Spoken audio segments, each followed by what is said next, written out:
예, 여기에서는 이제 공공재의 효율적인 공급 관련해서 효율성 조건은 어떻게 되는가를 생각해 보도록 하겠습니다. 앞서 이브의 MRS와 애덤의 MRS를 각각 계산을 했는데요.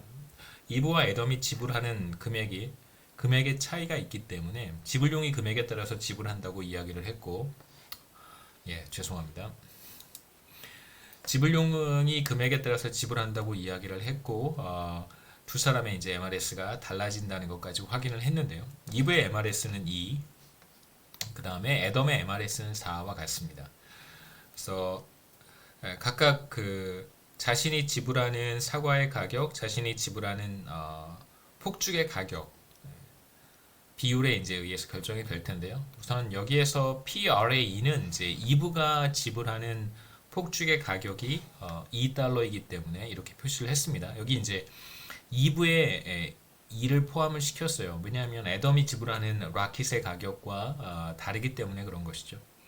그 다음에 이제 애덤이 지불하는 라킷의 가격을 A를 추가를 했고요. 사과는 뭐 애플은 두 사람 모두 동일한 가격 $1를 지불하기 때문에 굳이 누가 지불하는가가 중요하지는 않겠죠.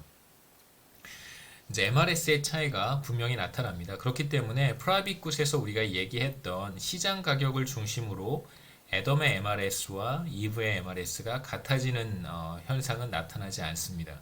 그럼 이걸 우리가 어떻게 해석할 수 있을까? 우선 한계 전환율인 Marginal Rate of Transformation에 대한 이야기를 먼저 하고 다시 MRS로 돌아오도록 하겠습니다. 두 번째, 완전 경쟁 시장에서 시장 가격과 기업의 한계 비용은 이제 동일할 테니까요. 사과의 경우 가격 $1, 그 다음에 한계 비용 $1로 같아질 것이고, 라킷의 경우에도 이제 기업 입장에서 보면 앞서 공급 곡선 우리가 표현을 했었는데 한번 돌아가 보겠습니다. 27페이지에 공급 곡선 우리가 표시를 했고 45개의 폭죽을 공급하고 있기 때문에 이때의 마지널 코스트는 폭죽의 경우 마지널 코스트는 정확히 $6와 같습니다. 그래서 지불용이 금액하고 상관이 없어요. 여기에서는 라켓을 생산하는 이제 기업들이 시장 가격이 $6로 주어진다면 그렇다면 마지널 코스트를 거기에 맞출 것이고 결과적으로 기업의 한계 전환율은 한계 비용의 비율로 표현할 수 있다고 했습니다. 그렇다면 이제 MRT는 바로 라켓의 가격 나누기 사과의 가격이 되고 MRT는 6과 같아지겠죠. 바로 가격 비율이 6이니까요. 그래서 라킷의 가격은 $6고 애플의 가격은 $1입니다. 네, 한번 이제 생각해 보셔야 되는 것은 라킷의 가격은 $6지만 실제로 이브가 지불한 가격은 $2고요. 그 다음에 뭐 나중에 얘기하겠지만 한번 생각해 보세요. 애덤이 지불한 가격은 $4입니다. 이게 무슨 말이냐면 45번째 폭죽을 구입하기 위해서 애덤은 $4를 내고 둘이 돈을 모은 거예요. 이분은 이제 $2를 내서 돈을 모아서 45번째 폭죽을 구입한 것이다. 이렇게 생각해 볼 수 있겠죠. 그 다음에 이제 45번째 폭죽에서 경제 전체의 지불용의 금액을 사과에 대한 상대 가격으로 표현할 수 있는데 애덤의 지불용의 금액은 $4였고요. 그 다음에 이브의 지불용의 금액은 $2였습니다. 그래서 PR의 A 플러스 2가 이제 애덤의 지불용의 금액 혹은 실제로 지불한 금액 더하기 이브의 지불용의 금액 혹은 실제로 지불한 금액. 왜냐하면 지불용의 금액을 실제로 지불했다고 제가 가정했기 때문에 그렇습니다. 그래서 두 사람의 실제로 지불한 금액 합하면 바로 6이 되겠죠. 그래서 두 사람의 MRS는 서로 다르지만 우리가 여기서 어떤 클루를 얻을 수 있냐면 만약에 두 사람의 MRS를 더한다면 그쵸? 이브의 MRS와 애덤의 MRS를 더한다면 그렇다면 6이라는 값을 얻을 수 있다는 걸 이제 우리는 짐작할 수 있습니다. 그러면 이제 결국 MRT와 같아진다는 걸 짐작할 수 있겠죠. 그래서 이제 32쪽에서는 우리가 공공재의 효율성 조건, 공공재 공급의 효율성 조건을 이제 보도록 하겠습니다. 사과 가격으로 표현한 경제 전체의 지불 용의 금액은 두 사람의 이제 MRS와 같아지겠죠. 아까 봤듯이 두 사람의 지불 용의 금액 혹은 실제로 지불한 금액의 비율을 보시면 바로 이거 더하기 이게 되겠죠. 결국 첫 번째 텀은 2부의 MRS와 같은 거고요. 그러니까 2부는 2달러를 지불을 하는 거고요. 사과의 가격은 1달러입니다. 이게 바로 2부의 MRS와 같아지는 것이죠. 예산선의 기울기와 자신의 무차별 곡선의 기울기가 같아지는 점에서 선택을 한 거니까요. 폭죽 45개. 애덤의 경우에는 자신의 지불 용의 금액이 4달러고 사과 가격은 1달러입니다. 그래서 애덤의 예산선의 기울기는 4고 그 다음에 이제 자신의 MRS가 예산선의 기울기와 같아지는 점에서 폭죽 45개를 선택한 것입니다. 그래서 이게 6이라는 걸 우리가 바로 앞 슬라이드에서 확인을 했고요. 이걸 또 뭐라고 표현할 수 있냐면 2부의 MRS와 애덤의 MRS의 두 사람의 MRS의 합과 같다라고 얘기할 수 있습니다.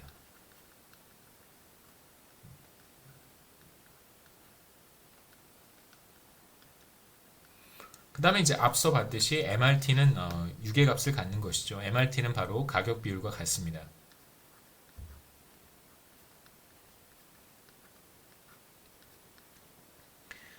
여기에서 보시면 우리가 하나 확인할 수 있는 것이 뭐냐면 불꽃 가격, 라킷의 가격 PR은 이제 지불용의 가격 PR의 두 사람의 지불용의 가격의 합입니다. 이것과 같아지는 것이죠. 그래서 이렇게 등호로 연결할 수 있을 거예요. 이렇게 해서 이렇게 등호로 연결할 수 있습니다. 그래서 MRT는 폭죽의 가격 나누기 사과의 가격, 그 두 재화의 가격 비율인데 그럼 결국 뭐와 같아지냐면 이게 두 사람의 지불용의 금액과 같아지는 지불용의 금액의 합, 다시 말하면 사과 가격으로 표현한 같아지는 것이고 이것이 다시 두 사람의 MRS의 합과 같아진다는 걸 확인했습니다. 한번 정리를 해보죠. MRT는 바로 라킷의 가격 나누기 사과의 가격, 뭐 결국은 MRT가 마지노럴 코스트의 한계 비용의 비율이긴 한데요. 한계 비용의 비율이 시장 가격의 비율과 같아진다는 걸 이제 우리가 확인했으니까 바로 앞 슬라이드에서 그 다음에 이제 우리가 애덤과 이브의 문제에서 뭘 확인할 수 있냐면 라킷의 가격은 PR 나누기 PA는 뭐와 같냐면 PA분의 이브의 지불용의 가격이 되겠죠. 라킷에 대한 이브의 지불용의 가격과 라킷에 대한 애덤의 지불용의 금액과 같습니다. 그 다음에 이제 우리가 그 다음에 이어서 확인한 것은 뭐냐면 PRE 더하기 PRA 나누기 사과의 가격은 결국 두 사람의 이게 이제 2부의 MRS고요. 그 다음에 이쪽이 애덤의 MRS니까 바로 MRS 2부와 MRS 애덤 두 사람의 MRS의 합이라는 걸 확인할 수 있습니다. 그럼 이제 첫 번째 식은 이렇게 성립하고 두 번째 식은 이렇게 성립하고요. 세 번째 식은 또 이렇게 성립하니까 이 둘을 연결하면 바로 MRT가 바로 PRE 플러스 지불용의 가격의 합, 그러니까 사과의 가격으로 표현한 이거와 같다는 걸 확인한 거고, 그 다음에 이걸 다시 세 번째 식과 연결시키면 우리는 어떤 결론을 얻을 수 있냐면 바로 한계 전환율은 두 사람의 MRS의 합과 같다는 결과를 얻을 수 있습니다. 그게 바로 지금 우리가 슬라이드에서 보고 있는 내용이고요. 그래서 최저 공공재 공급 수준은 뭐와 같냐면 바로 이 조건과 같습니다. 효율성 조건이에요. 그래서 하나 비교해 볼 만한 것은 프라이빗 굿에 대해서는 우리가 효율성 조건을 어떻게 표현했었냐면 시장 가격 비율을 중심으로 애덤의 MRS와 사실 시장에 참여하는 모든 사람의 MRS가 같아진다는 거였고요. 그 다음에 이제 이것이 무엇과도 같아지냐면 바로 한계 전환율인 MRT와도 같아진다는 것이 프라이빗 굿에 대한 바로 효율성 조건인 반면에 공공재의 경우 효율성 조건은 바로 두 사람의 혹은 사회 구성원 전체의 MRS의 합과 한계 전환율이 같아진다는 것입니다. 그래서 이러한 이제 뚜렷한 차이는 어디에서 오는 것이냐면 아까도 말씀드렸지만 공공재가 한 단위 공급이 된다면 추가로 한 단위가 공급이 된다면 경제 내 혹은 사회 내 모든 구성원들이 그것을 소비한다라고 우리가 이제 전제했기 때문에 그러한 재화가 공공재잖아요. 뭐 순수 공공재 그런 공공재이기 때문에 사실상 모든 사람들의 MRS의 합을 가지고 우리가 시장 가격을 이야기해야 된다. 모든 사람의 지불용의 금액을 다 합친 것이 바로 시장 수요가 되는 것이고 그로부터 우리가 시장 가격을 유도해낼 수 있다는 뜻입니다.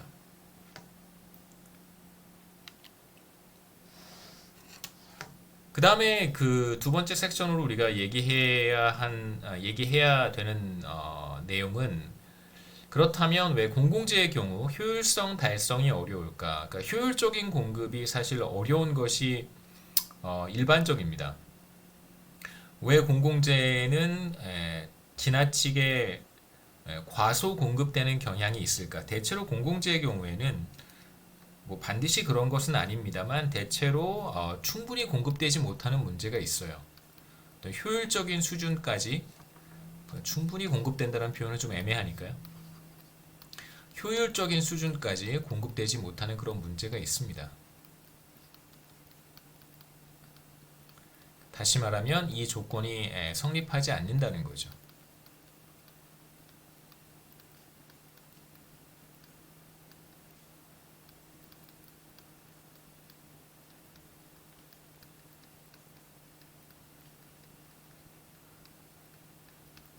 그렇다면 이러한 문제는 왜 발생하는 것일까? 대체적으로 프리라이딩의 문제를 많이 언급을 합니다. 무임승차, 프리라이딩의 문제고요. 그래서 프라이빗 굿 같은 경우에는 뭐 시장에 맡겨 놓으면 물론 이제 시장에는 다양한 왜곡이 존재하고 정보의 비대칭, 그 다음에 뭐 시장의 규제부터 시작해서 뭐 다양한 조세제도 이런 것들이 왜곡을 초래하기 때문에 뭐 프라이빗 굿이라고 해서 시장에 맡겨 놓으면 무조건 효율적인 수준까지 뭐 재화가 공급이 된다, 서비스가 공급이 된다라고 말하기는 어렵습니다. 그래서 어떤 기업이 뭐 거대한 독점 기업이 되어버려서 높은 수준의 가격을 차지하고 재화가 공급되어야 되는 프라이빗 굿의 경우에 일정 수준, 효율적인 수준까지 공급되지 않는 경우도 뭐 비일비재하게 나타날 수 있습니다. 뭐 이제 그렇다고 하더라도 이러한 문제가 없다면 프라이빗 굿의 경우에는 효율적인 수준까지 공급될 수 있는데 공공재인 파이어웍스 불꽃놀이의 경우는 어떨까? 효율적인 수준이 지금 45발이라고 한다면 45개의 폭죽이 터질까? 45발의 라켓이 공급이 될까? 만일 애덤과 이브가 자신의 선호를 솔직하게 밝힌다면 가능할 수 있습니다. 그 다음에 이제 그에 상응하는 금액을 지불하면 되는 것이죠. 45번째 폭죽이 터질 때 애덤의 경우에는 4달러, 그 다음에 이브의 경우에는 2달러 지불용의 금액이 있단 말이에요. 그래서 그 지불용의 금액을 지불하면 되는 것입니다. 근데 하지만 애덤이나 이브나 모두 불꽃놀이에 대한 자신의 선호, 그러니까 지불용의 금액이죠. willingness to pay를 정직하게 리포트하지 않을 인센티브는 얼마든지 있어요. 그러니까 실제로 두 사람의 경우에는 일종의 게임과 같은 상황을 생각해 볼 수도 있겠지만 뭐 경제 내에 무수히 많은 사람들이 존재한다면 나 하나쯤이야 뭐 불꽃놀이 굉장히 좋아하지만 좀 뭐 불꽃놀이 별로 관심 없어요라고 대답할 수도 있는 거고요. 예를 들면 서울시 어디 한강 저쪽에 캠핑장을 만들고 싶은데 어떻게 생각하느냐? 캠핑장 있으면 좋죠. 근데 혹시나 나한테 뭐 차지를 할 수 있잖아요. 비용을 부담하는 일이 발생할 수도 있기 때문에 저한테 누군가 선호를 물어본다면 뭐 저는 캠핑 잘 안 하니까 캠핑장이 필요 없어요. 뭐 이렇게 얘기할 수도 있다는 겁니다. 누군가 그걸 강하게 원하는 사람들이 자신의 선호를 밝히고 그 사람들이 적정한 비용을 부담하게 되면 공공재는 공급이 될 거고요. 그러면 저는 그걸 공짜로 누릴 수 있기 때문에 그런 것입니다. 그러니까 이런 상황 지금 뭐 두 사람이라서 조금 와닿지 않을 수는 있는데요. 뭐 여하튼 사람들이 많다면 충분히 자신의 선호를 정직하게 표출하지 않을 인센티브는 얼마든지 있습니다. 그래서 애덤은 모든 비용을 이브한테 떠넘기고 불꽃놀이가 공급이 되면 그러면 이제 공짜로 즐기고 싶어 할 거고요. 마찬가지로 이브도 똑같겠죠. 이브도 불꽃놀이 관심 없어요. 저는 불꽃놀이를 좋아하지 않아요. 실제로 좋아함에도 불구하고 라고 거짓말을 한 다음에 애덤이 상당한 비용을 지불하고 불꽃놀이를 공급하면 그러면 이제 불꽃놀이 같이 즐기는 것이죠. 그래서 무임승차, 프리라이드라고 하는 것은 이제 공공재가 제공하는 여러 가지 베네핏은 원하지만 실제로 발생하는 이제 비용 부담은 피하려고 하는 인센티브를 가리키는 그런 표현입니다.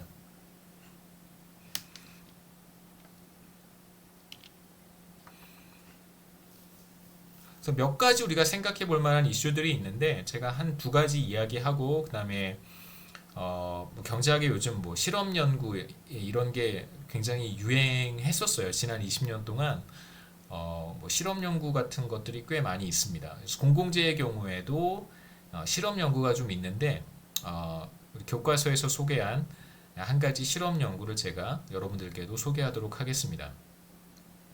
첫 번째 우리가 생각해 볼 만한 이슈는 뭐냐면 뭐 프리라이드의 문제를 일단 잠시 접어두고 나중에 다시 보겠습니다만 어떤 재화가 배제 가능하다고 하더라도 효율적인 수준까지 공급되지 못할 수 있습니다. 그러니까 지금 우리가 공공재의 경우에는 비경합성, non-rivalry와 non-excludability 두 가지 특성을 보고 있단 말이에요. 비경합성과 비배제성, 배제 불가능성 이 더 낫죠, 그렇죠? 배제 불가능성. 그래서 비경합성은 바로 내가 어떤 재화를 소비하고 있는데 또 다른 사람이 그 재화를 소비를 할 때 내가 소비하는 재화나 서비스의 퀄리티가 떨어지거나 뭔가 이렇게 품질이 저하되거나 뭐 이런 것들을 가리키는 것이고 대표적으로 이제 혼잡해지면 도로가 혼잡해지면 저도 불편함을 느끼게 되잖아요. 그런 상황은 사실 경합적이다라고 이야기를 합니다. 배제 불가능성의 경우에는 누군가가 사용자로 하여금 사용하지 못하도록 막을 수 있으면 그건 배제 가능한 거예요. 그래서 불꽃놀이의 경우에 배제 가능한 상황을 한번 만들어 보도록 하겠습니다. 지금 이제 우리가 보려고 하는 불꽃놀이는 배제 가능해요. 예를 들어서 불꽃놀이를 주최하는 어떤 기업이 불꽃놀이를 주최합니다. 기가 막힌 장소를 하나 섭외를 했는데 찾았어요. 이 장소에 들어와야지만 불꽃놀이를 볼 수 있고 이 장소 바깥으로 나가면 조금만 바깥으로 나가면 불꽃놀이를 전혀 보지 못하는 뭐 그런 뭐 상황이라고 한번 해보죠. 뭐 대표적으로 무슨 뭐 가수들이나 뭐 아이돌이나 가수 뭐 뮤지컬 뭐 이런 그 밴드, 오케스트라 이런 이제 연주나 공연 같은 게 뭐 여기에 해당한다고 할 수 있겠죠, 그렇죠? 그래서 어떤 공간, 스페이스를 한정해서 뭐 체육관이면 체육관, 오디토리움이면 오디토리움, 뭐 콘서트홀이면 콘서트홀 이 안에 들어가야지만 이제 어떤 일정한 서비스를 소비할 수 있는 그런 상황이라고 볼 수 있습니다. 이제 불꽃놀이가 그렇게 가능해졌다, 공연과 같이. 이윤을 극대화하는 기업은 이제 티켓을 판매를 하고요. 불꽃놀이를 구경하고 싶은 사람은 반드시 티켓을 구입해야 됩니다. 티켓을 구입하지 않으면 불꽃놀이를 볼 수가 없는 상황. 가능할진 모르겠지만 뭐 가능하다고 한번 해보죠. 불꽃 공연이 되어버린 거예요. 티켓 가격은 기업이 10,000원으로 책정을 했다고 해봅시다. 그래서 전시회나 공연 같이 한 사람이 더 들어올 때 이 기업이 불꽃놀이를 주최하는 기업이 추가적으로 부담해야 되는 비용은 없어요. 그래서 한개 비용은 제로다. 그러니까 뭐 불꽃놀이를 주최를 하는데 어떻게 비용이 발생하지 않을 수 있습니까? 라고 질문할 수 있는데 뭐 예를 들면 이런 거예요. 지금 이 불꽃놀이를 주최하는 기업의 계열사가 뭐 한화라고 하는 기업인데 이 한화에서 뭐 이렇게 사용하고 남은 그런 화약이 좀 있었어요. 어디 뭐 수출하거나 판매하고 남은 뭐 폭죽이 조금 남았는데 이걸 뭐 놔두면 그냥 버리는 거고요. 그래서 그냥 사람들에게 티켓 가격 10,000원씩 받고 이제 불꽃놀이 공연을 하게 됐다. 불꽃놀이를 하지 않으면 그냥 뭐 내다 버리는 그런 폭죽이라고 한번 생각해 볼 수 있습니다. 그래서 뭐 추가로 한 사람을 더 수용하거나 혹은 뭐 폭죽을 뭐 하나 더 터트리거나 이런 것에 따른 이제 추가적인 비용은 존재하지 않는다라고 가정해 보겠습니다. 이 가정은 그렇게 중요하지 않아요. 한 개 비용이 뭐 500원이라고 해도 괜찮고 뭐 1000원이라고 해도 괜찮고 한 뭐 5000원 정도 된다라고 해도 괜찮습니다.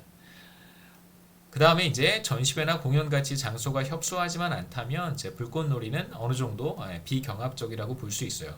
그러니까 뭐 이 지역에 사람들이 그렇게 많지 않고 뭐 여기 있는 사람들을 다 수용하더라도 전혀 혼잡하지 않고 내가 불꽃놀이를 보는데 어떠한 방해도 받지 않는다라고 이제 가정할 수 있겠죠. 뭐 충분히 여러분 수긍하실 수 있을 거라고 생각합니다. 티켓 가격이 10,000원이기 때문에 어떤 사람들은 티켓을 구입하지만 어떤 사람들은 티켓을 구입하지 않을 수도 있어요.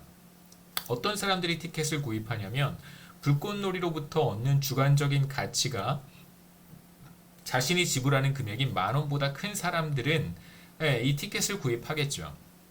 하지만 티켓을 구입하지 않는 사람들은 불꽃놀이로부터 얻는 주관적인 가치가 10,000원보다 낮은 사람들일 거예요. 그래서 주관적인 가치가 반드시 0일 필요는 없습니다. 이 불꽃놀이를 보러 오지 않는 사람들의 주관적인 가치가 뭐 5,000원이어도 괜찮고 심지어 9,999원이어도 그 사람은 불꽃놀이를 보러 오지 않을 거예요. 자신이 지불해야 되는 금액보다 주관적인 가치가 조금 작기 때문에 주관적인 가치가 조금 낮기 때문에 이 사람은 티켓을 구매하지 않겠죠. 불꽃놀이를 구경하는 사람이 한 명 더 늘어날 때 발생하는 추가적인 비용은 없다고 가정을 했습니다. 자, 그렇다면 어떤 문제를 우리가 생각해 봐야 되냐면 효율적인 공공재 공급이라고 하면 바로 한개 비용이 한개 편익과 같아지는 수준까지 공공재를 공급하는 거였었어요. 다시 한번 돌아가 보겠습니다. 그 얘기를 우리가 어디에서 했었냐면 그림을 그려놓고 자 이렇게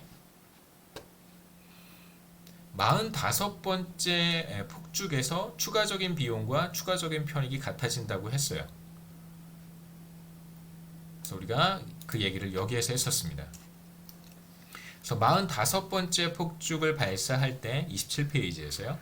한계 비용과 한계 편익이 같아지는데 한계 비용은 여기에서는 이제 이 폭죽을 한 단위 더 생산해서 공급할 때 발생하는 비용이라고 생각할 수 있고 한계 편익은 애덤과 이브가 각각 누리는 편익, 추가적인 편익이라고 우리가 이야기했었죠. 자, 그렇다면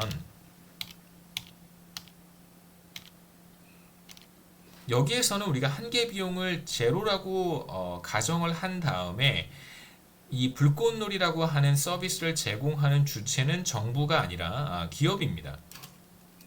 자, 기업이 이러한 일을 한다고 지금 우리가 스토리를 만들어서 이야기를 하고 있어요. 그런데 기업이 불꽃놀이를 뭐 한 단위 더 제공할 때 혹은 뭐 관람객을 한 사람 더 받을 때 추가로 발생하는 비용은 없어요. 그렇다면 어떻게 해야 될까? 이런 상황을 생각해 보겠습니다. 그 불꽃놀이를 구경하기 위해서 들어오지 않은 사람들만 한번 생각해 보죠. 바깥에 있는 사람들, 바깥에 있는 사람들을 생각해 보면 그 사람들의 지불용의 금액은 9,999원부터 시작해서 쭉 낮은 사람들은 다 바깥에 있을 거예요. 자신의 지불용의 금액이 10,000원인 사람들부터 그거보다 높은 사람들은 다 불꽃놀이를 보기 위해서 이 장소, 이 스페이스에 다 모여 있을 것이고 10,000원보다 지불용의 금액이 낮은 사람들은 여기에 들어와 있지 않겠죠. 그래서 티켓을 구입하지 않은 사람들을 주관적인 가치 순서대로 이렇게 쭉 줄을 세워 볼 수 있을 거예요. 그럼 이제 높은 순서에서 낮은 순서대로 그럼 가장 높은 사람의 주관적 가치가 9,999원. 이 사람은 티켓 가격이 9,998원이었었으면 혹은 뭐 티켓 가격이 9,999원이었었으면 그러면 무차별하니까 티켓을 구입할 수도 있었을 사람입니다. 그런데 자신의 지불용의 금액보다 티켓 가격이 조금 높기 때문에 이 사람은 티켓을 구입하지 않은 사람이 되어버린 것이죠. 가장 앞에 있는 사람은 9,999원, 그 다음에 있는 사람은 뭐 9,998원, 뭐 혹은 뭐 9,999원인 사람이 여러 명 있을 수도 있습니다. 이렇게 쭉 줄을 세워서 계속 이렇게 내림차순이겠죠. 쭉 내려가다 보면 뭐 저 맨 뒤에는 예를 들어서 주관적 가치가 마이너스 5만 원인 사람도 있을 거예요. 나한테 5만 원을 줘야 나는 불꽃놀이를 구경해 주겠다. 내 돈 내고 볼 필요는 전혀 없고 누군가 나한테 돈을 줘야지만 나는 불꽃놀이를 보겠다. 이런 사람도 있을 수 있겠죠. 자, 그러면 공공재의 효율적 공급이라고 하는 것은 한 개 편익이 한 개의 비용과 같아지는 수준까지 이제 공급하는 거란 말이에요. 그러면 어떤 사람까지 받아야 되냐면 바로 지금 한 개 비용이 제로니까 불꽃놀이로부터 얻는 추가적인 편익이 제로인 사람까지 사실상 이 뭐죠? 저기 불꽃놀이 구경하는데 들어와야 되는 거예요. 그래서 주관적인 가치가 0원인 사람이 있을 텐데 쭉 사람들을 쭉 줄을 세우면 여기 있는 사람이 이제 마이너스 5만 원인 사람이고요. 여기 있는 사람이 9,999원인 사람일 거예요. 그럼 여기 어딘가에 0원인 사람이 있을 거예요. 자신의 주관적인 가치 혹은 지불 용의 금액이 0원인 사람이 있을 텐데 이 사람까지 들어와야 되는 것이죠. 불꽃놀이를 봐야 되는 거예요. 그게 바로 공공재의 효율적인 공급이라는 뜻입니다. 그래서 사회 전체로 봤을 때 주관적 가치가 0원이 되는 사람까지는 모두 입장을 해야 되지만 그러면 기업이 티켓 가격을 얼마로 설정해야 되냐면 0원으로 설정을 해야 되는 거예요. 티켓 가격, 입장료가 0원이 되어야 되는 거죠. 물론 이제 한 개 비용이 제로이기 때문에 사실상 뭐 입장료가 0원이어도 상관은 없겠습니다만 기업이 뭔가 이윤을 보겠다고 한다면 이윤을 얻겠다고 생각을 한다면 그러면 이러한 선택을 하지는 않겠죠. 그래서 뭐 한 개 비용과 한 개 편익이 같아지는 수준에서 공공재 공급은 이제 효율적이어서 입장료를 0원으로 설정을 해야 되겠지만 그렇다면 불꽃놀이를 주최하는 기업 입장에서는 아무런 이윤을 얻지 못하기 때문에 이러한 비즈니스를 할 이유는 없을 수 있습니다. 고정 비용이라고 하는 것은 발생할 수 있잖아요. 그렇죠? 여러 가지 고정 비용을 생각해 본다면, 그래서 기업은 이러한 비즈니스를 수행하지 않겠죠. 불꽃놀이 페스티벌을 주최하지 않습니다.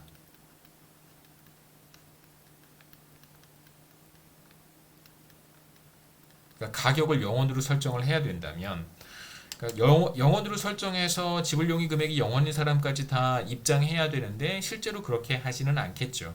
그러니까 0원으로 설정하라고 한다면 기업은 애초에 불꽃놀이를 주최하지 않을 것이고요. 그러면 공공재는 전혀 공급되지 않는 문제가 발생할 거예요. 반대로 이렇게 그냥 입장료를 10,000원으로 설정해서 불꽃놀이라고 하는 어떤 공공 서비스를 제공하도록 내버려 두면 사회 전체적으로 봤을 때 효율적인 수준까지는 불꽃놀이가 공급되진 않겠죠. 여기서 이제 불꽃놀이는 관람하는 사람의 숫자라고 생각하시면 좋겠습니다. 그 다음에 이제 우리가 두 번째 생각해 볼 수 있는 것은 이제 왜 효율성 달성이 어려울까? 그건 이제 그 개인의 선호를 알지 못하기 때문에 그런 거예요. 두 번째는 바로 개인의 선호의 문제겠죠.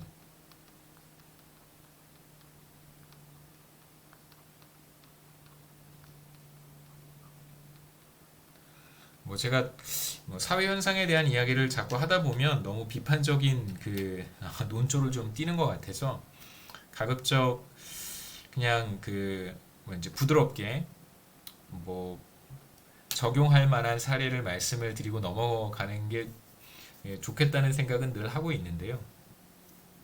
뭐 예를 들어서 이제 최근에 이슈가 되었던 카카오 택시 같은 경우 생각해 보겠습니다. 카카오티인가요? 카카오티? 저는 이용을 하지 않아서 잘 모르겠습니다. 저는 카카오톡도 쓰지 않고 카카오 관련된 그 서비스를 카카오뱅크 전혀 이용하지 않고 카카오티도 이용하지 않습니다. 개인적인 이유도 있고, 개인적인 이유도 있고, 카카오티 한번 생각해 보면 카카오티가 어떤 정책을 지금 추진하려다가 상당한 저항을 받았냐면 저도 자세히는 몰라요. 자세히 보지도 않았고 그냥 들어서 아는 얘기인데 그 무슨 멤버십에 가입을 하면 여러분이 더 잘 아실 것 같습니다. 멤버십에 가입을 하게 되면 그러면 그 택시를 콜했을 때 택시를 불렀을 때 이제 우선적으로 프라이어리티를 준다는 거잖아요. 우선 배차 프라이어리티를 준다는 거예요. 그러니까 프라이어티를 구매하는 비용으로 멤버십 가입을 하라는 것이죠. 그러니까 이게 굉장히 중요한 뭐랄까요? 그 가격 차별이라고 할 수 있습니다. 그래서 택시에 대한 디맨드가 굉장히 강한 사람의 경우에는 예를 들어서 아침에 이제 그 출퇴근할 때 아침에 출근할 목적으로 혹은 뭐 급하게 이제 비즈니스 관계로 택시를 자주 이용해야 되는 사람의 경우에는 택시를 기다리는 시간이 상당한 코스트일 수 있어요. 그럼 이 사람들은 더 높은 비용을 지불하고서라도 빨리 택시를 잡아 타는 것을 원할 수 있습니다. 그러니까 이 택시를 기다리는 것에 대한 시간을 줄이려고 하는 강한 선호를 가지고 있는 경우에는 이런 이제 프라이어리티를 사기 위해서 일종의 익스프레스죠. 놀이공원에 오래 줄 서서 기다릴 거냐 아니면 뭐 그 익스프레스 웨이 같은 거 있잖아요. 이렇게 숏컷으로 빨리 들어갈 수 있는 거. 돈 더 내면 이제 숏컷으로 빨리 들어갈 수 있는 이제 그거 익스프레스 웨이를 테이크할 것이냐의 문제와 별로 다르지 않습니다. 그래서 시간에 대한 가치가 굉장히 높은 사람이거나 아니면 뭐 여러 가지 비즈니스의 이유로 인해서 뭐 자동차 택시를 기다리는 것을 그렇게 썩 좋아하지 않는 사람의 경우에는 일정 그 멤버십 피를 지불하고서라도 이런 프라이어리티를 살려고 할 거예요. 이게 일종의 기업이 그 사용하는 가격 차별 전략이라고 얘기할 수 있습니다. 사실 저는 이제 미식경제학을 하는 사람은 아니어서 더 깊이 있는 이야기는 잘 모르고요.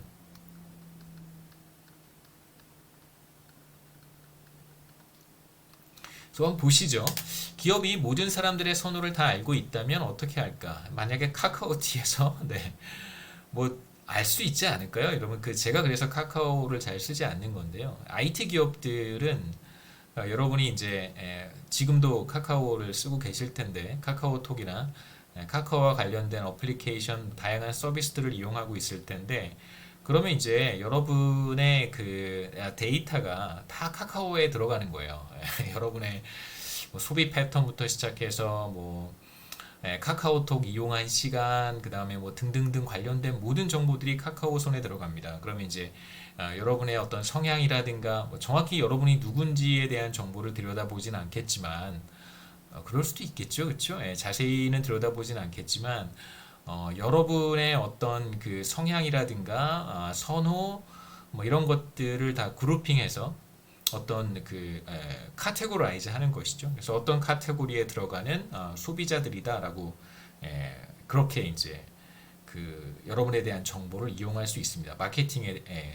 마케팅 목적으로 이용할 수 있습니다. 그래서 어느 정도는 여러분들의 선호라든가 패턴이라든가 뭐 등등등 이런 거 다 알 수 있어요.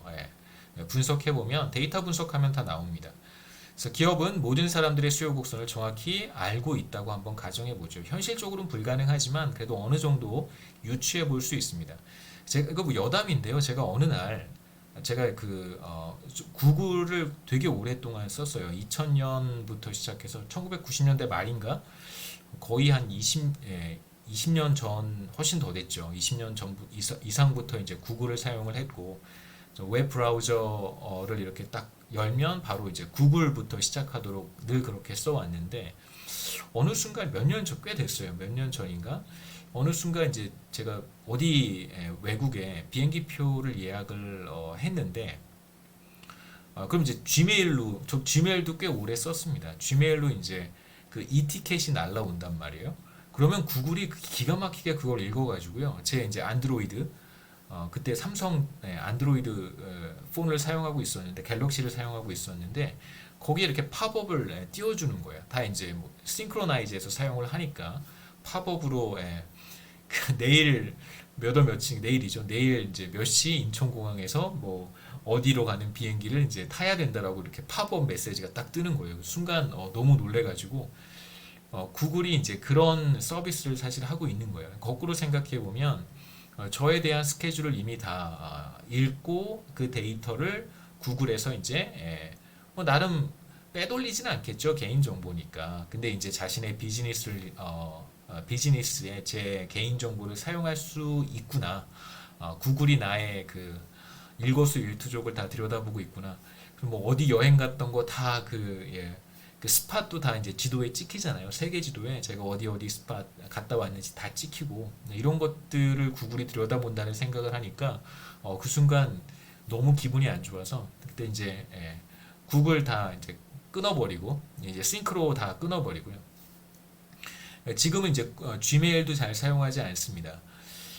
이제 그런 경험이 한번 있기 때문에 저는 웬만해서는 IT 기업들한테 그 제가 어떻게 행동하고 있는지에 대한 그 정보를 가급적 이제 제공하지 않으려고 하는 그런 성향이 있어요. 그건 뭐 제 개인적인 성향인 것이고 뭐 여러분들은 제 가족도 그렇지만 카카오톡을 쓰지 않으면 굉장히 일상생활에 불편함이 많다고 합니다. 그 이제 그 불편함이라고 하는 게 내가 불편한 게 아니라 이제 나와 어떤 업무 관계에 있는 사람들 일을 해야 되고 나와 커뮤니케이션을 해야 되는 이제 상대방이 내가 카카오톡을 쓰지 않으면 이제 더 힘들어하기 때문에 단체로 뭐 소식을 전한다든가 뭐 그런 게 있을 수 있잖아요. 그래서 저는 개인적으로 여러분들한테 다른 대안을 좀 찾아보실 것을 요청드리고 싶어요. 계속해서 카카오톡에 디펜드해서 살아갈 수는 없을 것 같습니다. 뭐 카카오톡을 제가 뭐 디스하는 건 아니고요. 여하튼 불꽃놀이에 대한 지불 용의를 계산할 수 있겠죠. 여러분의 선호를 다 알고 있다면 여러분의 수요 곡선을 읽고 있는 거예요. 그렇다면 뭐 여러분들한테 얼마를 차지할지 그러니까 예를 들어서 여러분이 이제 뭐 카카오톡을 통해서 어디 쇼핑몰에 들어갔어요. 그런데 이제 그 쇼핑몰은 예를 들면 카카오에서 운영하고 관리하고 있는 그런 쇼핑몰입니다. 뭐 옷을 여러분이 살 수도 있겠죠. 영 캐주얼 그런 이제 옷에 관심이 있어서 들어갔어요. 그런데 카카오는 카카오톡을 이용하는 모든 사람들의 선호를 이미 다 파악을 했습니다. 그래서 이 사람은 똑같은 옷인데 티셔츠 하나를 저 사람은 3만 원 하면 살 사람이고 똑같은 티셔츠를 이 사람은 10만 원에도 살 사람이라는 걸 이제 파악을 한 거예요. 그러면 여러분 똑같이 링크를 통해서 어떤 쇼핑몰에 들어갔는데 서로 다른 이제 프라이스를 보는 것이죠. 서로 다른 그 사람의 성향을 다 파악했기 때문에 이제 IT 회사가 동일한 제품임에도 불구하고 각 사람의 지불 용의 금액을 다 파악했기 때문에 수요 곡선을 파악했기 때문에 얼마의 가격을 차지할지를 스스로 정해서 그런 거 하는 거죠, 그렇죠? 스스로 정해서 저 사람한테도 높은 가격을 받아내고 이 사람한테는 낮은 가격을 받아내고 그렇게 하는 것입니다. 그래서 모든 사람들의 지불 용의 금액을 알고 있다면 각자 지불 용의 금액만큼의 티셔츠 가격을 받아내면 되는 거예요. 티켓 값을 받으면 되는 것입니다. 지금 불꽃놀이에 대한 이야기를 하고 있었어요.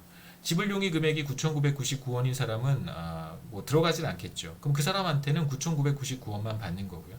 지불 용의 금액이 1원인 사람한테는 1원만 받고 입장을 시켜주는 것이죠. 어차피 비경합성의 문제가 존재하지 않는다면 뭐 다 받을 수 있을 만큼 받는 거예요. 지불 용의 금액이 10만 원인 사람한테는 10만 원 다 받고 입장시키는 것입니다. 그래서 이러한 형태의 가격 차별을 perfect price discrimination, 완전 가격 차별이라고 하고요. 기업 혹은 생산자가 자신이 판매하는 재화에 대해 소비자들의 지불 용의를 알고 있다면 각자의 지불 용의 금액만큼 가격을 책정하는 것을 말합니다. 그래서 모든 베네핏을 다 뽑아내는 거예요. 그러니까 사실 시장에서 발생하는 소비자 잉여, 컨슈머 서플러스라고 하는 것은 뭐냐면 저는 커피 한 잔으로부터 얻는 개인적인 베네핏이 10,000원이에요. 그런데 커피 한 잔 3,000원만 내면 살 수 있습니다. 그래서 아침에 마시는 커피는 저한테 10,000원어치의 가치가 있지만 3,000원만 내면 살 수 있으니까 저는 그 차이인 7,000원만큼의 서플러스를 사실 얻는 거거든요. 그게 우리가 시장에서 얻는 컨슈머 서플러스예요. 사람들이 그러한 이유 때문에 시장에 참여해서 재화나 서비스를 거래하고 구매하고 공급하는 이제 행위를 하는 거잖아요. 그런데 지금 이렇게 어떤 기업들이 완전 가격 차별을 할 수 있다면 그럼 우리는 전혀 서플러스를 얻지 못합니다. 당연히 더 얻지 못하겠죠. 아침 모닝 커피로부터 10,000원어치의 주간적 가치를 얻는데 그걸 기업이 알고 있어요. 스타벅스가 그 정보를 갖고 있어요. 그러면 저한테 10,000원을 받겠죠. 뭐 그런다는 이야기입니다. 공공재를 효율적으로 공급하기 위해서 완전 가격 차별을 하면 됩니다. 그렇죠? 어떤 사람이 제로만큼의 주관적 가치를 갖고 있는지 알잖아요. 그러면 이제 그 사람한테까지만 받으면 되는 것이죠. 1원인 사람 1원 받고 제로인 사람까지 입장시키면 되는 거예요. 불꽃놀이에. 뭐 당연히 가능합니다. 근데 문제는 뭐냐면 현실에서 정말 사람들의 선호를 완전히 파악할 수 있는가? 뭐 사람들의 지불 용의를 정확히 알았다면 애초에 아무 문제도 없죠. 다 해결할 수 있는 문제입니다. 그래서 이건 그렇죠. 시간이 다 돼서요. 무임승차 문제는 다음 시간에 조금 더 들여다보고 제가 아까 말씀드렸던 이그젬플 도네이션과 관련된 이그젬플 하나 소개를 하고 그 다음에 아마 다음 시간이면 4장을 마칠 수 있을 것 같습니다. 그 다음에 이제 이어서 5장으로 넘어가도록 하겠습니다.